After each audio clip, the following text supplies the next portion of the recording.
Let's be real, you're not in love, you're bored. If you were really fulfilled in your life, you would not be texting some guy that you find really boring or texting someone back that takes days to respond to you. This is not behavior that comes from romantic interest. This is behavior that comes from boredom. There's nothing more dangerous than you being bored because it will lead you into the most wild situations. And I get it. You want to live on the edge, you want excitement, you want something fun, you crave the thrill of life. I get it. I hear you. A lot of the times when we seek this fun, this excitement, this thrill, this zest for life, we create it in chaos in relationships because we want this edge so bad. We want to feel alive. We want to feel the roller coaster of emotions. So we look out for the most toxic person, someone that acts like they're obsessed with us, but really is just, chaotic energy, a terrible person, whatever it might be. That is who you go for if you are bored, which is why the most dangerous thing you can be is bored. Okay, so what does boredom create?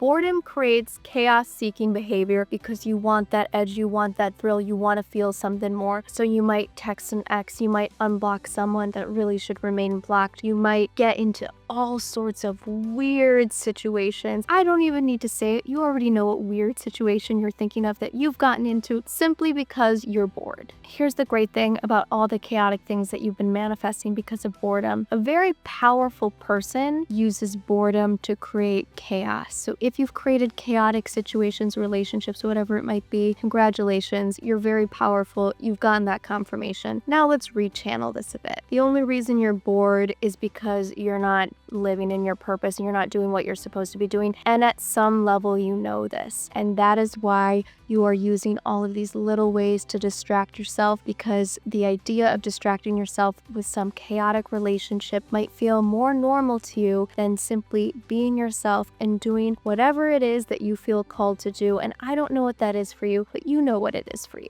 When you're not living in your purpose, you look for any outlet for your boredom, any outlet. And it's simply because you are not doing what you're meant to do. So you have all this pent up energy and it really has nowhere to go. So that boredom gets channeled into people that give you this excitement and this thrill. And the truth is, it's not even that exciting and it's not even that thrilling for you. It's like a fake sugar rush where you have like a little bit of sugar. It's exciting for half a second. I mean, it's not even all that great. The come down is really quick, right? To seek a thrill and excitement and passion in life is normal. It's natural. Of course, you're seeking it, but to seek for it in other people is honestly insane because it'll always let you down. Your path was not meant to seek that from someone else. Instead of channeling this crazy, intense, passionate energy into someone else, this needs to go back into your own life, into a business idea, whatever you want to bring forth, whatever you feel called to bring forth, whatever you feel excited about, whatever you feel curious about, whatever is intriguing you in this moment, there is something bigger that is pulling you towards it. And it is your job to move towards it. And you can stay in this little whirlpool distracted in crazy situations and crazy relationships where this fake high,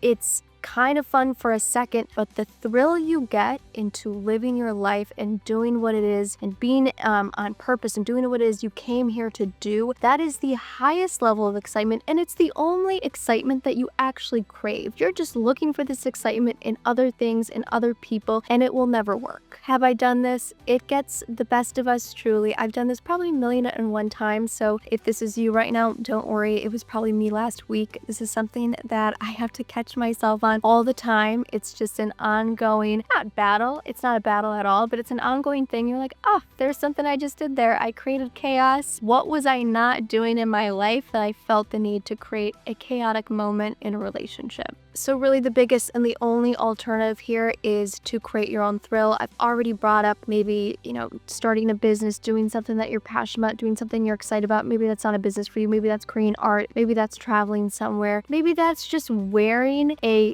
thrilling outfit for a moment. It doesn't even have to be some big thing, but what ways can you create a thrill and an excitement and a passion and an intensity in your life. Well, you actually probably do know what this is on some level. Maybe you're just ignoring it because you don't want to do it, or you have all these fears around it, whatever it might be. There is something that's thrilling for you. There's something that's exciting out there for you, and it's way bigger and better than what you'll get from any one person. I promise you that. So while you're out here texting someone that is really boring, trying to make a connection out of nothing, or just trying to spice something up with an ex, whatever you're doing that's weird, stop it. Channel this energy back into your own life. I promise to do it this week. Promise to do it along with me, okay? We need to get this energy going back into our own lives. We need to be our own thrill, and we need to be our own excitement. If this hurt your feelings, I promise you it hurt mine too. This is something that is always difficult for me to come to terms with, and it's something, again, it's like an ongoing dialogue, I should say,